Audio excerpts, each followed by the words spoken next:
Hello student, welcome again. और एक नए टॉपिक के साथ आज बच्चों आपके सामने आया हूँ। और मुझे पूरा विश्वास है कि अभी तक पुरानी जो भी क्लासेस है वो आप अच्छे से देख रहे होंगे, समझ में भी आ रहा होगा। और अगर कुछ प्रॉब्लम आ रही होगी तो आप जो कमेंट है वो भी जरूर कर रहे होंगे। लेकिन समय बीतता जा रहा है, टॉपिक आगे बढ़ते जा रहे हैं और इंटरेस्टिंग टॉपिक अब आते हुए जा रहे हैं जो आगे चैप्टर में आपके काम आने वाले हैं। इसी सीक्वेंस में लास्ट क्लास में हम लोगों ने पढ़ा था पार्टनर्स कैपिटल अकाउंट, और मैंने दोनों फॉर्मेट बना के बताया था कि जब हम पार्टनर्स कैपिटल अकाउंट मेंटेन करते हैं तो कैपिटल अकाउंट कैसे बनता है और कैपिटल एंड करंट अकाउंट कैसे बनता है, ये सब चीजें मैंने समझाई। उसी का जो सेकंड पॉइंट आता है, सेकंड एस्पेक्ट आता है, वो है salary and commission of partner. Salary and commission of partners. Salary और कमीशन जो है वो पार्टनर्स को देते हैं क्योंकि वो बिजनेस के अंदर एक्टिवली पार्टिसिपेट करते हैं। सैलरी और कमीशन दोनों ही अप्रोप्रिएशन ऑफ प्रॉफिट है। इट मींस पार्टनरशिप डीड में कहा गया है तो मिलेगा, बाकी नहीं मिलेगा।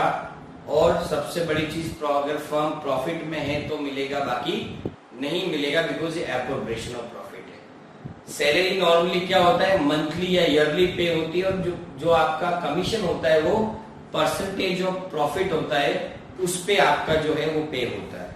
तो आपको समझने वाली बात है, सैलरी और रेम्युनरेशन जो है वो अप्रोप्रिएशन ऑफ प्रॉफिट है। It is not a charge against the profit. So as per partnership deed वो हमें पे, वो हम लोग पे करेंगे, जो हमें समझने वाली बात है।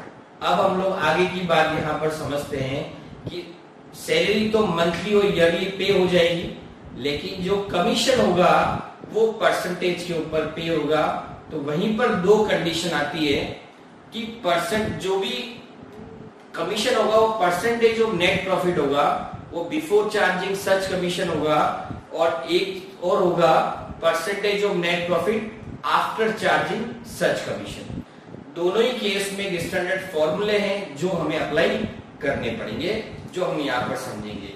तो हम लोग बात करते हैं यहाँ पर सबसे पहले केस 1 की, परसेंटेज ऑफ कमीशन। परसेंटेज यहाँ पर हम लोग बात कर रहे हैं किसकी, कमीशन की हम लोग बात कर रहे हैं। परसेंटेज ऑफ नेट प्रॉफिट और distributable profit. Distributable profit before commission, ये जो अमाउंट है वो आपका आने वाला है into rate of commission upon 100। ये आपका केस 1 आएगा। जो कमीशन हम लोग निकालेंगे उस पे कितना परसेंटेज आपका नेट प्रॉफिट है, उसी के ऊपर ये बेस्ड होने वाला है। यहां पर जो आपका रहेगा, सॉरी यस, ये आपका केस है और इसके नीचे फॉर्मूला लगेगा नेट प्रॉफिट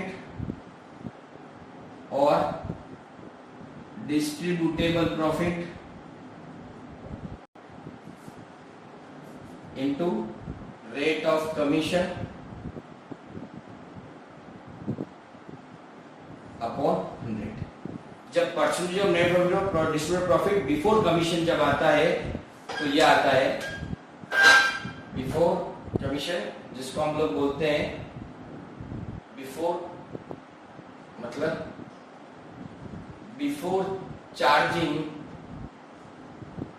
सच कमीशन। ये हमारा केस 1 है। जब मैं केस 2 की यहां पर बात करता हूं तो केस 2 यहां पर क्या आने वाला है, परसेंटेज ऑफ नेट प्रॉफिट और distributable profit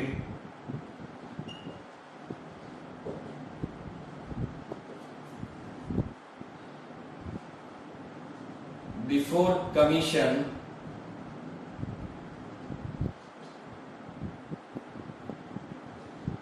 after net profit distributed after charging such commission.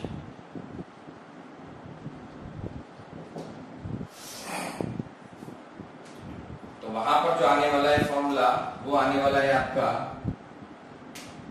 Net profit और distributable profit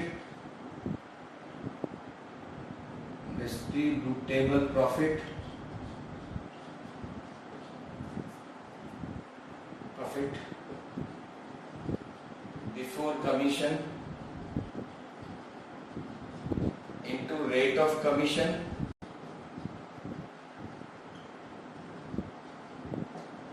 upon 100 plus rate of commission. Rate of commission. तो ये दो चीजें हैं कि सैलरी और कमीशन ऑफ पार्टनर्स के अंदर दो कंडीशन लगेगी, परसेंटेज ऑफ नेट प्रॉफिट और डिस्ट्रीब्यूटेबल प्रॉफिट बिफोर चार्जिंग सच कमीशन, जहां पर आप फॉर्मूला लगाओगे net profit into rate of commission upon 100। और केस 2 के अंदर क्या होने वाला है, परसेंटेज ऑफ नेट प्रॉफिट और डिस्ट्रीब्यूटेबल प्रॉफिट आफ्टर चार्जिंग सच कमीशन, जहां पर फॉर्मूला लेने वाला है net profit into rate of commission upon 100 plus rate of commission। ये दो फॉर्मूले के बेस पर हम लोग क्या कैलकुलेट करने वाले, हमारा कमीशन जो है वो कैलकुलेट करेंगे कि पार्टनर कमीशन कितना आया है, बिकॉज सैलरी तो मंथली और ईयरली गिवन होती है और हमारा कमीशन जो होता है वो परसेंटेज बेस पे होता है, जो इस तरीके से आपका निकलने वाला है। ठीक है बच्चों, उसके आगे अब एंट्रीज कैसे होती है, जिसपे हम लोग यहाँ पर बात करेंगे। जर्नल एंट्रीज क्या होती है। यस, हम लोग एंट्रीज की बात कर रहे हैं यहाँ पर कि कैसे हम लोग जर्नल एंट्री करेंगे। तो पहली आएगी आपकी सैलरी और कमीशन अलाउ करने की, salary and commission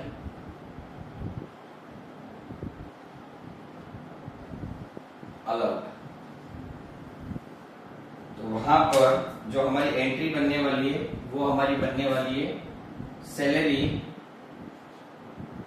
oblique commission account debit to partners capital oblique current account. आपको अब क्लियर हो गया होगा कैपिटल कब आएगा और करंट कब आएगा। जब कैपिटल हमारी फिक्स्ड होती है तब हम लोग करंट अकाउंट लिखते हैं, क्योंकि सभी एडजस्टमेंट करंट अकाउंट में जाते हैं, और जब कैपिटल हमारी फ्लक्चुएटिंग होती है तो सभी एडजस्टमेंट कैपिटल अकाउंट के अंदर जाते हैं, तो हम लोग कैपिटल अकाउंट के अंदर लिखते हैं। तो ये ध्यान रखना। अब क्वेश्चन आता है सर क्वेश्चन में कुछ नहीं किए रखा है, तो उस केस में क्या करेंगे बच्चों, सिंपल है, कुछ नहीं किए रखा है मतलब कोई डिफरेंस नहीं, यानी कि सिंपल फ्लक्चुएटिंग मानकर आपको हर जगह पार्टनर्स कैपिटल अकाउंट लिखना है और उसी से आपको क्वेश्चन करना है। उसके बाद closing the account of salary oblique remuneration. उसके लिए क्या होगी एंट्री आपकी, उसके लिए एंट्री करने वाली है आपकी profit and loss appropriation account debit to salary oblique commission account. तो एक बार आपने सैलरी और ये अलाउ की, जो पार्टनर्स कैपिटल में ट्रांसफर होगी, पार्टनर्स कैपिटल बढ़ जाएगी और फाइनली उसका अकाउंट जो है वो कहां से क्लोज होने वाला है, profit and loss appropriation account से। ये दो एंट्रीज जो है वो हमें बनानी होगी, हमें इसका ध्यान रखना होगा। अभी इसमें हम लोग एक छोटा सा प्रैक्टिकल क्वेश्चंस करेंगे ताकि आपको आइडिया लग जाए कि कैसे हमें कमीशन को कैलकुलेट करना और कैसे हमें सैलरी का ट्रीटमेंट करना है। यस, अब हम लोग एक क्वेश्चन कर लेते हैं। इलस्ट्रेशन नंबर 17 है बुक का, और वो भी है टीएस ग्रेवाल की बुक का। मैंने शुरू से ही आपको बोला है सीबीएसई वाले बच्चों के लिए तो टीएस ग्रेवाल यूज आती है, आरबीसी वाला बच्चों के लिए एनसीईआरटी आती है, लेकिन अगर डिटेल में पढ़ना है बच्चों, बहुत सारे क्वेश्चंस की प्रैक्टिस करनी, तो टीएस ग्रेवाल से बेस्ट कुछ नहीं है। रही बात बच्चे हिंदी मीडियम इंग्लिश मीडियम के होते हैं, तो बच्चों अकाउंट्स मैक्सिमम इंग्लिश में पढ़ना ज्यादा बेटर है। वैसे भी मैं हिंदी में समझा रहा हूँ तो आपको ज्यादा दिक्कत नहीं आएगी, लेकिन कोशिश करो इंग्लिश को ही आप अकाउंट्स के अंदर जो है वो अडॉप्ट करो, उसी को पकड़ो, उसी के बेस पे आप समझो। और रही बात एनसीईआरटी बुक की, आपकी स्कूल में चल रही होगी तो डेफिनेटली वो भी क्वेश्चन मैं करवाऊंगा, लेकिन ये अगर आपने ढंग से कर ली तो वो एनसीईआरटी क्वेश्चन बहुत इजीली हो जाएंगे। बट उसमें भी जो इंपॉर्टेंट क्वेश्चन है वो मैं साथ साथ में जब भी मुझे लगेगा मैं उसको करवाता रहूंगा, तो घबराने की बात बच्चों नहीं है। अभी हम लोग कर रहे हैं इलस्ट्रेशन 17। इलस्ट्रेशन 17 में पहले क्वेश्चन आप अच्छे से पढ़ोगे, बुक जिसके पास है बिल्कुल उसको मेरे साथ साथ रीड करेंगे और क्वेश्चन को समझेंगे। पवन और पारुल दो पार्टनर है फर्म के, और पार्टनरशिप डीड में बोला गया पवन को सैलरी मिलेगी 30,000 पर मंथ और कमीशन मिलेगा 10% of net profit before charging any commission. Parul जो है उसको सैलरी मिलेगी 50,000 रुपए पर एनम और उसको जो कमीशन मिलेगा पारुल को वो net profit after charging all commission मिलेगा।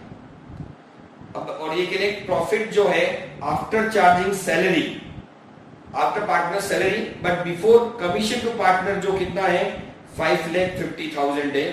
तो हमको यहाँ पर समझना है कि कैसे ट्रीटमेंट करना है। तो सबसे पहले तो जो क्वेश्चन में गिवन है उसको हम लोग यहाँ पर नोट डाउन करेंगे। सबसे पहले पार्टनर्स, तो पार्टनर्स यहाँ पर कौन कौन है, तो है आपके पवन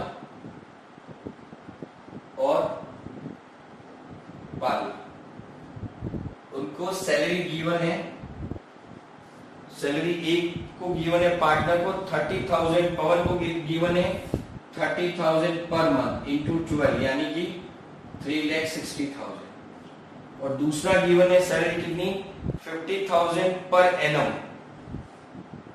50,000 पर एनम, यहाँ पर इनको गिवन है 50,000 रुपए साल। उसके बाद जो इनको गिवन है कमीशन, जो गिवन है पवन को कमीशन बिफोर चार्जिंग कितना परसेंट है आपका 10% है, और जो कमीशन गिवन है पारुल को वो है आफ्टर चार्जिंग जो है 8%। आफ्टर चार्जिंग जो है वो कितना है आपका 8%। यस, तो यहां पर अब ये क्वेश्चन आपके पास गिवन है और इन्होंने कहा है कि जो प्रॉफिट है हमारा गिवन वो प्रॉफिट कितना है, profit after salary but before commission 5,50,000 rupees, 5,50,000 rupees यहां पर दिया हुआ है।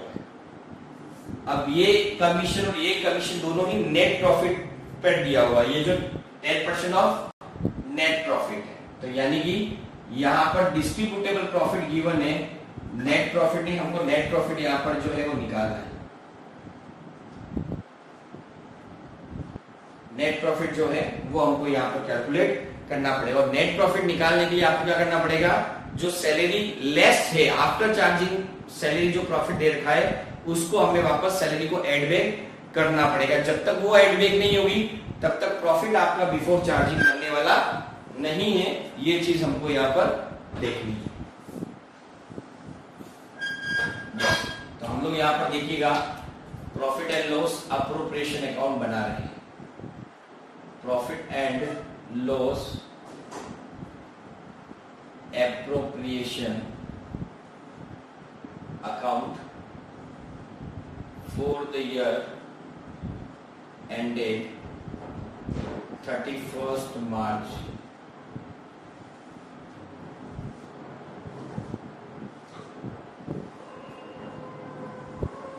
2022। यस, सबसे पहले तो यहां होगा बाय नेट प्रॉफिट जो कितना है 5,50,000 एड सैलरी पवन 3,60,000 और एड सैलरी पालू 50,000। टोटल मिला के ये हुआ आपका 9,60,000। 9,60,000। यस। देन उसके बाद अगर हम लोग बात करें यहां पर, यस, मार्कर का थोड़ा इश्यू रहता है ताकि स्क्रीन पे आपको क्लियर दिखिए, इसलिए ब्लैक मार्कर में यूज कर रहा हूं। To salary Pawan 3,60,000। To salary यहां पर है आपका टू सैलरी पारुल जो 50,000 है। फिर आता है टू कमीशन पवन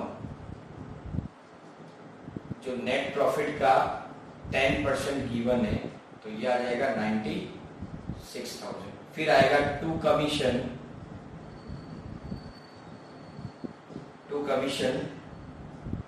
और वो है अपना किसका, पारुल का, जो कितना है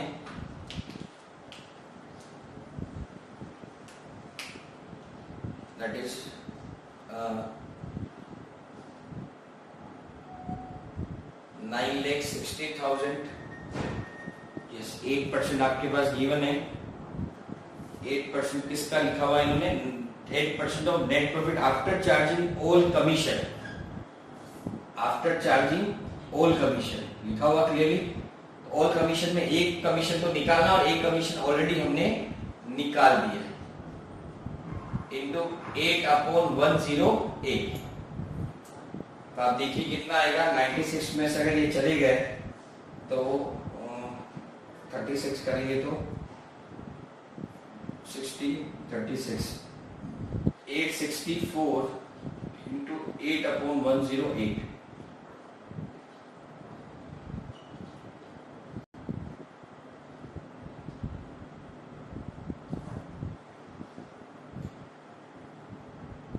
यस, तो इसको कैंसिल करेंगे हम।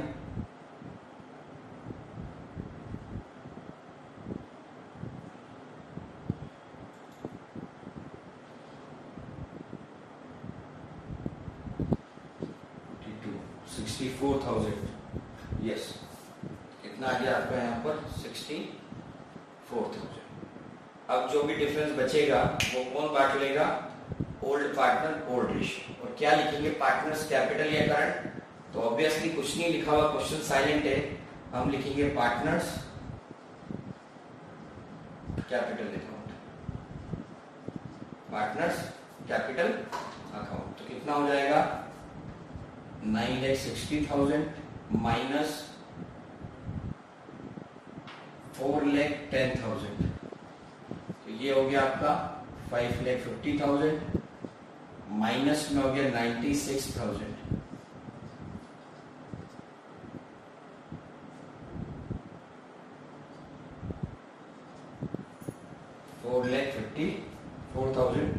माइनस वापस हो गया आपका 64,000, तो ये हो गया 3,90,000। 3,90,000, तो यहां आ जाएगा आपका 3,90,000, that is your profit balancing figure. और जहां पर कितना कितना आ जाएगा, Pawan and Palu 3,90,000 into 1/2 195, 3,90,000 into 1/2 that is 1,95,000। Total कर लेंगे दोनों की 9,60,000 और 9,60,000। आई होप बच्चों आपको समझ में आ गया होगा मैंने क्या किया है। बस यहाँ पर आपको सबसे समझने वाली बात क्या है, क्वेश्चन में क्लियरली लिखा हुआ है कमीशन किस पे निकालेंगे अपन, net profit after charging all commission, मतलब सैलरी को लेस करने के लिए नहीं बोला है, इसीलिए मैंने सैलरी को वापस एड बैक किया है। और एक बार बिफोर चार्जिंग सच कमीशन है इसलिए सीधा 10% निकाला, एक बार लिखकर निकाला हुआ है आफ्टर चार्जिंग सच कमीशन, तो कमीशन में से कमीशन लेस हो गया और rate of profit, rate of commission upon 100 plus rate of commission हमारा हो गया है और इस तरीके से हमने सोल्व किया। आई होप के बच्चों ये क्लियर हो गया होगा क्वेश्चन आपको। फिर भी अगर आपको कोई डाउट है तो जरूर मुझे कमेंट करें, क्वेश्चन को मैं दोबारा समझाऊंगा, बिकॉज हर चीज को फटाफट करना इंपॉर्टेंट नहीं, पर हर चीज को स्लो करके समझना ज्यादा इंपॉर्टेंट है और इसी से आप अच्छे मार्क्स गेन कर पाओगे, आपके कंसेप्ट क्लियर होगी। और कहीं कोई शर्माने वाली बात नहीं, आप बिल्कुल दिल खोल के कमेंट करें, मुझे बताएं। दूसरा मैं एक चीज बोलूंगा, अगर आपको लगता है कि कहीं भी आपको डाउट है, आप कमेंट कर रहे हैं लेकिन मैं आपको रिप्लाई नहीं दे पा रहा हूं, तो आप मेरा नंबर नोट करें, आप मुझे पर्सनली कॉल भी कर सकते हैं और आप मुझे बता सकते हैं कि मैं पढ़ा रहा हूं वहां क्या आपको दिक्कत आ रही है। मेरा नंबर है 7737296162। इस पे भी आप लोग मेरे को कॉल करके बता सकते हैं, मुझे व्हाट्सअप करके बता सकते हैं, लेकिन रिक्वेस्ट करूंगा हो सके जब तक आप मुझे व्हाट्सअप करें, बिकॉज हर समय कॉल उठाना मेरे लिए पॉसिबल नहीं हो पाएगा। Thank you very much.